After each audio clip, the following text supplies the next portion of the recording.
What's up, everyone? This is Tatum. I'm back with a new episode of my show, my segment entitled Not a Classic. This is my segment where I like to take some uh, albums that I feel like are considered classic or right there, and let's just break it down and see if it really is classic. What I want to do, my end goal for this show is to have like a guest come on and if you haven't seen the prior episodes of Not a Classic, I'll put it up here, like when I did Red Man Muddy Waters. But it's a segment where I want to bring people on to discuss like rather these hip hop albums are really classic, and I want people to come on and like debate and prove a point of why this is a classic or why it's not a classic, and just have like one of those old fashioned hip hop barbershop debates kind of talks. But for now, it's just me. So today I wanted to do an album that was requested that I do Drake's Nothing Was the Same. And I was gonna do like a Flowers episode, but I was like, you know, would it be better since Drake's discography is so like questioned on rather does he have a great project or a great album. I wanted to like put that to the test for me and the audience. So this is gonna be different from my other reviews or analysis of an album. It's just I'm gonna discuss a few points, and I really want to leave it open for you to decide, and you let me know in the comments whether this album is a classic or not. So without further ado, let's get into it. Drake's Nothing Was the Same. Wow, this album came out in what, 2013, fall 2013, and to me, let me just give a few of my points, right? To me, I feel like, and this, please don't take this as a controversial take of me. I feel like every time I say something honest about music, and people think I'm just trying to be controversial just to be controversial when I really just don't give a shit. Uh, and the truth is, if I wanted more views and reactions, I would just say I love it. But anyway, I feel like this is the last Drake album that we got Drake trying, for lack of better words. I feel like this was the last album where he was trying to elevate his pen. He was trying to, as far as a rapper, he was trying to elevate his songwriting. You have songs like Just Hold On, We're Going Home. We have songs where he's just kind of pushing the envelope, and it's not so much like generic Drake. I feel like from here on out, I mean, since forever, no pun intended, we're gonna get a Drake song where he's just barring it up for at least 4 minutes, right? Tuscan Leather is my favorite one that he does that on. There's not a time period piece with the beat switches and the Whitney Houston sample, and it gives off that old Diplomatic Community kind of feel with the sampling. And he's like, even he's in like, how much time this nigga gonna spend on the intro, right?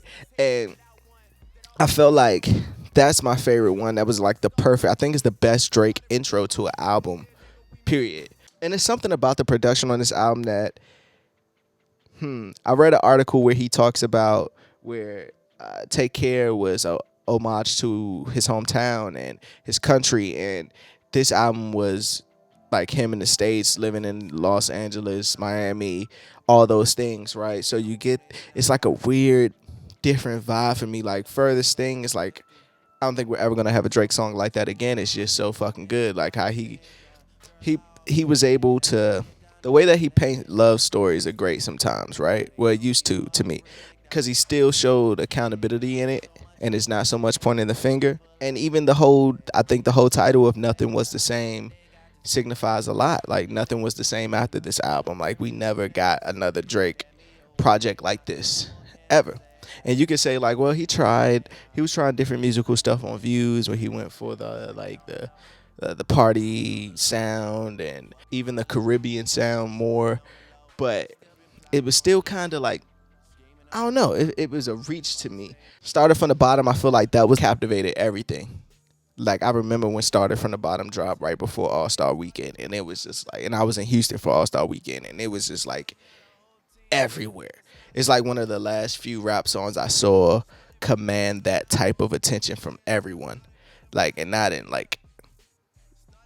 like in a Kendrick, the Hard Part 5 kind of thing, but just like bars, great beat, punchlines, arrogance, like everything, bravado, everything that you want in your rap superheroes, right? Wu-Tang Forever is another dope one. This song simplifies how great Drake is. Like he'll give you, I just love when I'm with you, the shit is on 10, and he'll go and flip the Wu-Tang. Machine gun raps for all my niggas in the back. Stadium pad, just glad to see the city on the map. Like, even songs like Own It, into Worst Behavior, into From Time, like just that three strong stretch. Shit, add Hold On, we going there, add Connect, add the language is because he does that Migos flow, which kind of gets dated and tiring after a while. That's one of the first, if not that's the first hiccup to me, is language, and that's track 10.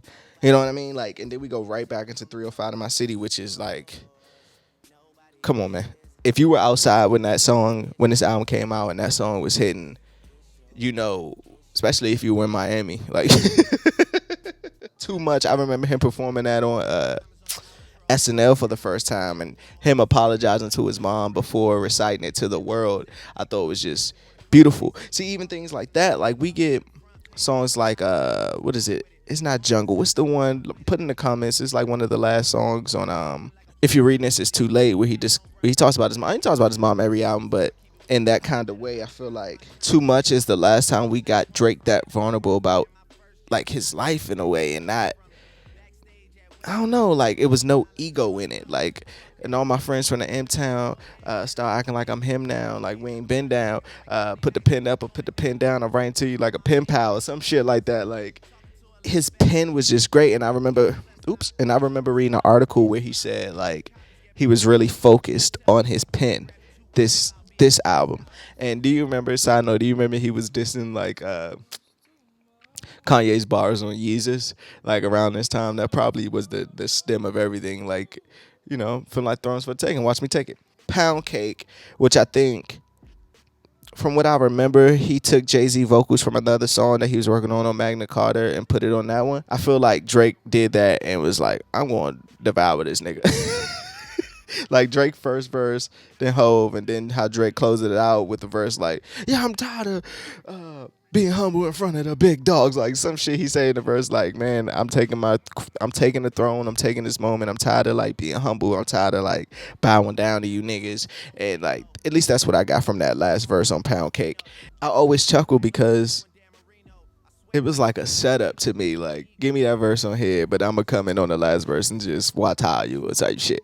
Again, I just feel like this was the last Drake one that was like, if any album that was considered classic, it has to be this. And I might give this a little notch over Take Care. And I know that's going to be controversial, but to me, this is a notch above. Like, to me, this album is more, I don't want to ruffle any more feathers, but this album is just more listenable to me. It's a more enjoyable listen than Take Care. Like, Take Care is still dope, but it's like, it's a particular sound to it. Like, every time I listen to it, it matches that cover, and that cover is like sad and boring to me. Great cover, but it's like sad and like mundane type shit. I don't know. Let me just tell you some of my favorite songs. Let me just get into that. Wu-Tang Forever, Furthest Thing, From Time. Like, and before I finish this, like, look at songs like Just Hold On, We're Going Home. I always thought after he did that, he would just go in that direction for sure. Like, I don't understand why Drake don't do songs like that more, that alternative kind of sound to it. It's like alternative pop, but it's great. And he fit right perfectly on it. Worst song? Worst. Language. Because, come on, man. Like, after Worst Behavior, From Time, Hold On, We're Going Home, Connect, then we get Language, and it's like, Then we go right back to 305, which is like, from 305 to my city. I did it. You know what's my, let's get into best lines. You know what my best line is?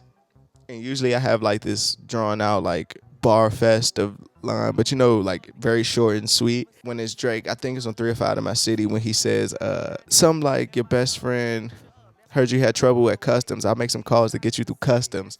And he just like, tell your best friend, girl, get your paperwork right. Like, I don't know why that line always sticks out in my head. Like, tell your best friend, girl, get your paperwork right. Worst. Motherfucker never loved us. But yeah, like I said, I didn't want to make this video really long and drawn out. I just wanted to like have an open discussion. Do you feel like Drake's Nothing Was the Same is a classic? If you want to know my answer, yeah, it's a classic. It's a classic for sure. But I want to know what you think. Am I tripping to thinking that this is Drake's classic album? Does Drake only have one classic album? Is Does he have any classic albums? Let me know in the comments.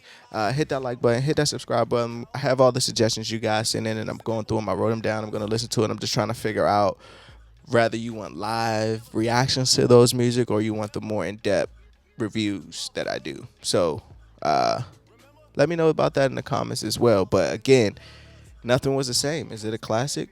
Not a classic? Let me know in the comments. As always, I'm Tatum. Peace.